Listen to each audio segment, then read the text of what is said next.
그 최근에 어제 발표된 NBS 여론조사에 따르면 민주당하고 국민의힘이 역전되는 상황이 저는 벌어졌죠. 이거를 아까 이제 최민희 의원께 여쭤봤어야 되는데 시간이 너무 저는 뭐 이렇게 보는데 네. 며칠 지난주 저지난주부터 네. 그 국민의힘 쪽이 쭉쭉 뭐 10%가 더 올라갔고 뭐 등등등 하다가 결국 이제 역전되는 결과까지 나왔어요. 네. 뭐 저는 하나하나 일희일비할 필요 없다라고 보는 게 이 조사의 핵심은 김문수가 보수 1등인 조사예요. 그러니까 저 딱 그거 보고 이것은 100% 보수 과표집이다. 보수 과표집입니다. 네. 그러니까 지금 김문수가 1등을 해요, 보수 쪽에서. 예. 그렇게 하시라고 그러세요. 이 여론조사를 저는 제발 국민의힘이 100% 믿어주셨으면 좋겠어요. 우리는 잘하고 있어. 예. 이대로 갈 거야. 이대로 가면 돼. 전광훈의 국민의 자유통일당. 그래, 국민의힘의 자유통일당화 되는 거죠. 예. 김문수 대선 후보를 모시고 대선을 돌파해야 돼. 예. 라고 생각을 하셨으면 좋겠어요, 제발. 근데 제가 어제 취재했더니 국민의힘 내부에서 그거 아니다. 어제 권성동 원내대표가 눈물 막 이러면서 얘기했잖아요. 아유, 근데 그거 자체가 이제는 손절각이다. 윤석열은 도려내고 우리는 살아야겠다. 이 선언이다. 아니 뭐 그렇게 하시려면 하시는데 예. 지금까지 뱉어놓은 말이 너무 많아요. 그렇죠. 뱉어놓은 말이 너무 많고요. 그리고 정광훈 목사 지분이 상당합니다. 정광훈 지분이 당원은. 실제로 상당합니다. 예. 뭐 10만이다, 뭐 몇십만이다, 뭐 이렇게 얘기를 하는데 네. 그게 다 완전 절대 다수는 아니지만 소위 주요 지역에서 당내 네. 경선을 할 때 캐스팅 보터가 될 만한 숫자들이 있다는 거잖아요. 그렇죠. 그러니까 그 캐스팅 보터의 숫자를 얻어야 그래야 자기가 후보가 될 수 있거든요. 네. 주요 지역에서. 네. 그러니까 정광훈한테 가서 절하는 겁니다. 예. 절하고 그 앞에 가서 혼꾸녕 나고 막 네. 왜 이제 왔어? 그리고 혼꾸녕 나고. 네. 그래도 그걸 감수하고 있는 거잖아요. 그래서 그 다음에 내란 선동을 왜 이렇게 빼려고 할까? 네. 전광훈이 하고 있는 게 내란 선동이거든. 정광훈을 보호해야 되는 거예요. 이번 특검에서. 이번 특검에서. 예. 그거 왜 빼려고 그래? 자기들도 많이 결합이 돼 있으니까 본인들뿐만 아니라 전광훈을 보호하는 게 더 큰 게 아닌가라는 생각을 하는데 저는 여기서 근본적으로 좀 제가 저 스스로에게 하는 질문인데 이 그 윤석열이 계속해서 지속적으로 하는 그 뭐 옥중에서 했던 이야기, 그다음 옥중에서 자필 옥중 아니에요? 들어가기 전에 이제 전에 자필 쓴 편지 자필 쓴 거, 그다음에 체포되기 직전에 국민의힘 메시지. 의원들한테 한 이야기, 영상 메시지도 그렇고 네. 보면 이제 두 가지 축이 있어요. 하나는 선거 부정론, 부정선거론하고 그렇죠. 그다음에 야당이 자유민주주의 헌정 질서를 뒤흔들었다. 오히려 네. 그들이 내란을 야당 일으키려고 책임이다. 했다. 야당 책임. 야당이 내란 세력이다. 야당이 내란 세력이다. 자유민주주의. 예. 자유민주주의 말고 민주주의는 의미가 없다라는 무식한 발언도 했죠. 예. 자유민주주의 말고도 민주주의는 여러 가지가 있어요. 자유주의와 민주주의가 결합된 게 자유민주주의잖아요. 사회민주주의는 어떻게 할까요? 사회민주주의도 있는 거고 우리나라는 민주적 기본 질서라고 예. 돼 있어요. 그러니까 이게 예. 이번에 계엄과 내란을 선포한 자기 명분이란 말이에요. 진짜 그러냐? 아니라고 저는 생각해요. 그렇죠. 예. 아니라고 생각해요. 예.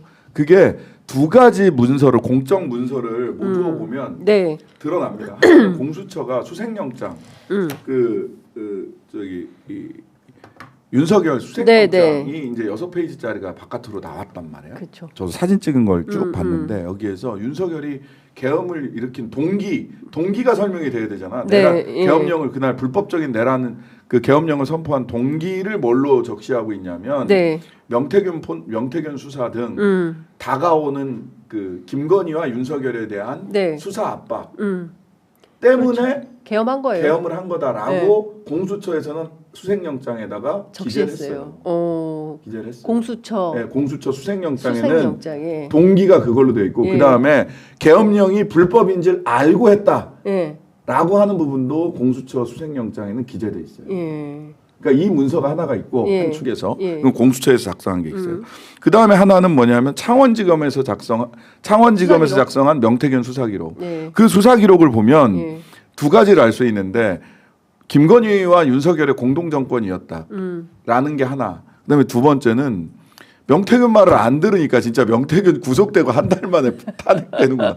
아니 2년 반만 하고 개헌하라고 하잖아. 그러니까요. 예. 왜 그 말을 안 듣냐고. 그러니까 사실은 그 소위 얘기하는 김종인 매직은 김종인 매직이 아니라 명태균 매직이었다. 그리고 근데 예. 그 2년 반만 하고 예. 그 개헌하고 물러나라. 물러나라. 왜냐하면 더 지나가면 당신 큰일 난다. 큰일 난다. 그만한 그걸 감당할 만한 그래서 능력이 안 되기 때문에 화가 나가지고 그때부터 손절했다는 손절한 거 거잖아요. 아니에요. 예. 이걸 보면 결과적으로 보자면 김건희가 얼마나 국정에 개입을 했는가, 공동 정권 내지는 사실은 V 제로였다라고 네, 하는 네. 사실이 그 수사 보고서에 드러나 있고요. 그렇습니다. 아직 황금포는 까지도 않았는데도 네. 드러나 있어요. 그 다음에 그 공수처의 수색영장에서 보자면 왜 계엄령을 위헌적인 불법적인 계엄령이라는 사실을 알면서도 왜 계엄령을 선포할 수밖에 없었냐라고 네. 하는 부분이 조여오는 김건희와 자신에 대한 수사 네. 때문이었다라고 하는 지점이 드러나 있거든요. 그렇죠. 그러니까 저는 그 소위 극우 내지는 뭐 그런 신념을 가진 국민들이 있을 수 있어요. 모든 사회에. 근데 이분들이 윤석열의 새치여에 놀아나지 말라는 겁니다. 본인 선거 부정론 얘기하는 거요. 네. 제가 보기에는 본인이 나중에는 신념화됐을 수 있지만 네. 지금 이용하는 거예요. 이용하는 겁니다. 네, 100% 그 이용하는 어르신들 거고. 이용하는 거예요. 전광훈이 그러니까 나가서 야 지금 죽지 마. 죽을 자리 내가 언제 영광스럽게 죽을 수 있는 자리가 뭔지 네. 내가 지시할게 네. 라고 얘기를 하고 있잖아요. 또 하나 문제는 트럼프가 취임하면 그 윤석열을 구해줄 거다. 그 말도 안 되는 그런 주장을- 망상이에요. 그러니까요. 그러니까 보수 코인, 네. 그 다음에 윤석열의 그 보수 코인 파리, 그 다음에 윤석열의 그 정치적인 목적, 네. 그에 부안해동하는 그와 함께하고 있는 국민의힘, 그 다음에 자기 영향력을 계속해서 유지하고 돈과 권력을 갖고자 하는 전광훈 등의 이 극우 기독교 이게 상업적 목적에 예. 놀아나는 겁니다. 사실은. 이 카르텔에 예. 지금 사실 어르신들이 네. 아스팔트에서 고생하는 거고 그 다음에 공수처 앞에서 분신하시는 어르신까지 있었잖아요. 그렇죠. 요즘 60대를 어르신이라고 불러야 될지는 모르겠으나 어쨌든 네. 분신하신 분까지 계신 거잖아요. 근데 그걸 놓고 그러면 안 됩니다가 아니라 죽을 때와 자리를 마련해 줄 테니까 지금은 하지 마라고 전광훈이 얘기를 해요. 그러니까 정말 끔찍한 폭력이 자행되고 있는 겁니다. 그런데 저는 이걸 그냥 그 마치 굉장히 그 무슨 전사 뭐 그거 아니라고요. 민주투사 뭐 이런 것처럼 포장해서 이제 주장을 하는데 그래서 파시스트 정치인들이 위험한 겁니다. 그럴 수 있어요. 나치 때도 보면 우리가 그 걱정해야 되는 거는 네. 선거를 통해서 나치는 집권을 했고 유겐트라고 하는 청년 조직을 만들었고 이들은 죽음을 불사했습니다. 네. 예. 예. 그렇게 선동하고 예. 따라서 그렇게 민주주의가 가지고 있는 근본적 취약성이에요. 그거를 우리가 인지를 하고 네. 그래서 정치인들이 그런 혐오와 선동을 하면 안 되는 거예요. 그렇습니다.